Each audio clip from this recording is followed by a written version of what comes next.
Alors Arnaud, est-ce que tu aimes les petites anglaises? Bah moi tu sais je suis sudiste donc T'aimes pas les demoiselles avec la peau très blanche? bah pas trop à la base, mais bon, je crois qu'aujourd'hui je risque de changer d'avis. Voilà, je vais te faire une petite fleur, je vais te présenter une belle anglaise. Bien, allez c'est parti. Alors je te présente la Triumph Daytona 675R, donc c'est le tout nouveau modèle, il a entièrement été revu. 128 chevaux pour 184 kg, tout plein fait. Donc je vais te donner la clé et je pense que tu vas t'amuser avec. Eh ben j'espère bien, c'est ce qu'on va voir. À tout à l'heure.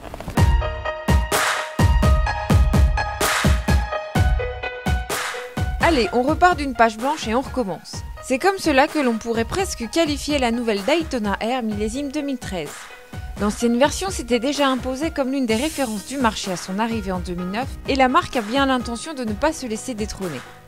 Et même si esthétiquement elle n'a que légèrement évolué, elle offre un nez plus plongeant, perd son pot déjà plomb sous la selle, des touches de carbone sur les garde-boue et garnitures de compteur, et s'offre un coloris blanc avec une boucle arrière rouge du plus bel effet.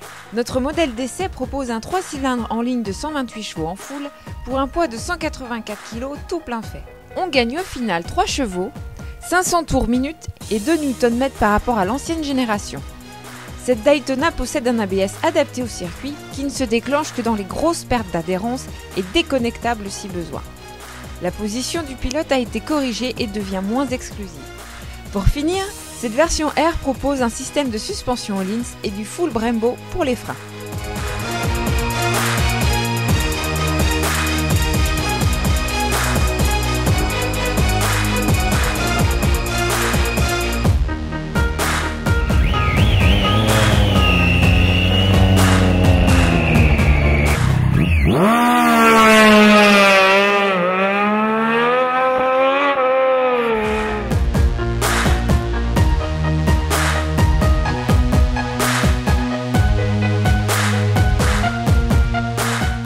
Allez, c'est parti pour l'essai de la nouvelle Triumph 675 Daytona R. La prise en main, la position, c'est très naturel. Largeur de guidon, hauteur d'essai, position des cale-pieds, c'est parfait. J'aime beaucoup aussi sur cette moto la largeur du réservoir qui est très fine au niveau de l'entrejambe. Et ça permet de, comme moi par exemple qui a un petit gabarit, d'être bien positionné à l'intérieur du virage.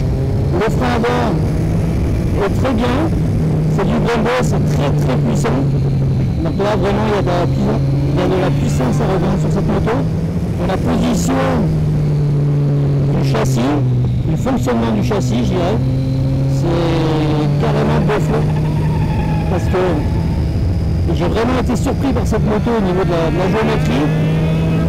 Elle est très naturelle, un petit peu, quand on va trouver les sensations de la CBR, qui a vraiment aussi un très bon châssis. Mais là, c'est vraiment une moto qui est typée course. Elle a vraiment un très bon équilibre, le centre de gravité n'est ni trop bas, ni trop haut. On sent que la moto a été développée par des gens par des pilotes vraiment qui doivent très bien rouler parce qu'elle est vraiment super bien équilibrée. C'est la première fois que je retrouve des sensations depuis que j'ai pu rouler sur des 250 de Grand Prix. C'est la première fois que je retrouve vraiment des sensations sympas avec une moto de série. Et c'est carrément stupéfiant de voir le potentiel de cette moto, entièrement d'origine.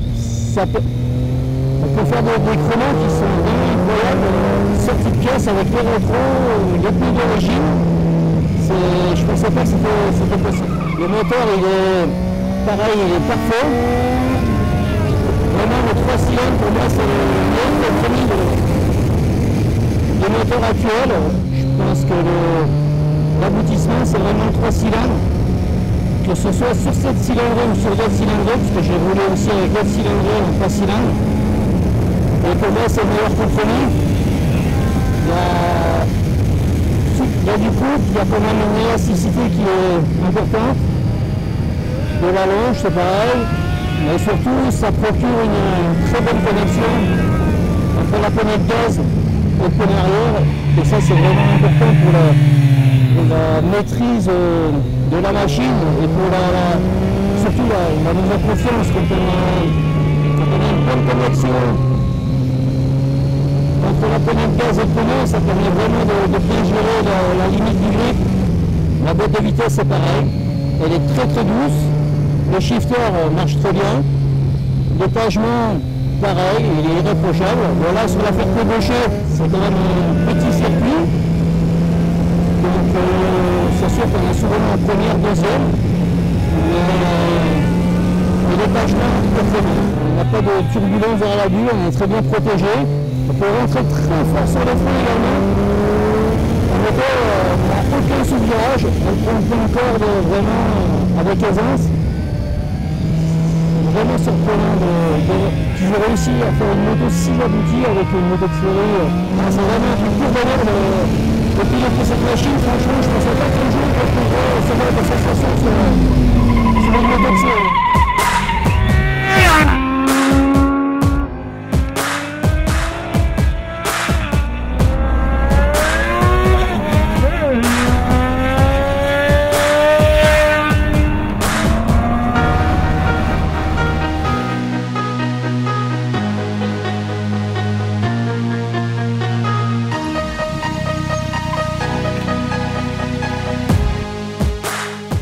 Lors de notre tournage, nous avons reçu une visite surprise.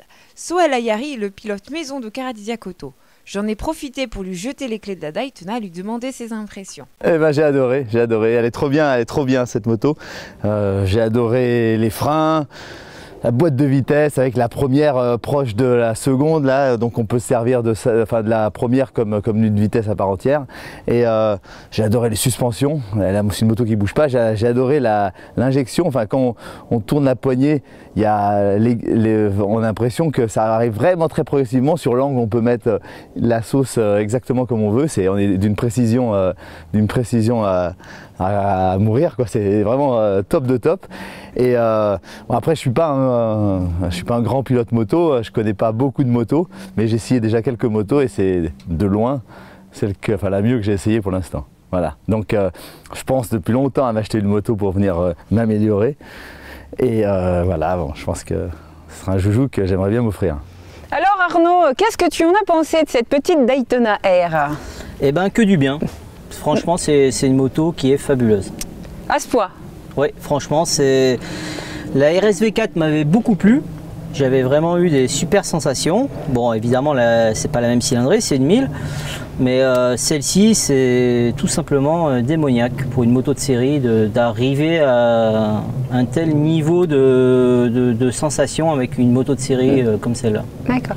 Donc tu vas me donner un petit peu les points forts et les points faibles de la Daytona. Bah là, c'est vite vu puisque les points forts, il y en a 95%. Non, aussi bien au niveau de la position, du fonctionnement du châssis, des suspensions et du moteur, il n'y a rien à dire, c'est parfait. Franchement, un super feeling quoi. Super feeling. Le seul petit point faible, qui n'est même pas un point faible en fait, c'est presque l'inverse parce que en fait c'est le frein avant qui est limite trop puissant. Donc la moto marche vraiment à merveille, mais c'est vrai qu'il faut être il y a un certain temps d'adaptation avec le frein avant parce qu'il est très puissant. Donc sur les entrées de virage, il faut vraiment être vigilant parce qu'on peut se faire surprendre un petit peu par le surplus de puissance. Mais bon, c'est plutôt une bonne chose parce que généralement je me plains que ça manque de frein.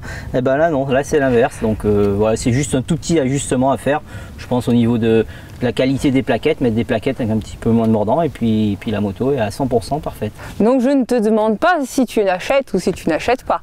Je ne réponds pas parce que je pense que tout le monde a compris. Voilà. D'accord. Et bien à une prochaine et puis nous on se retrouve pour un prochain épisode. Salut!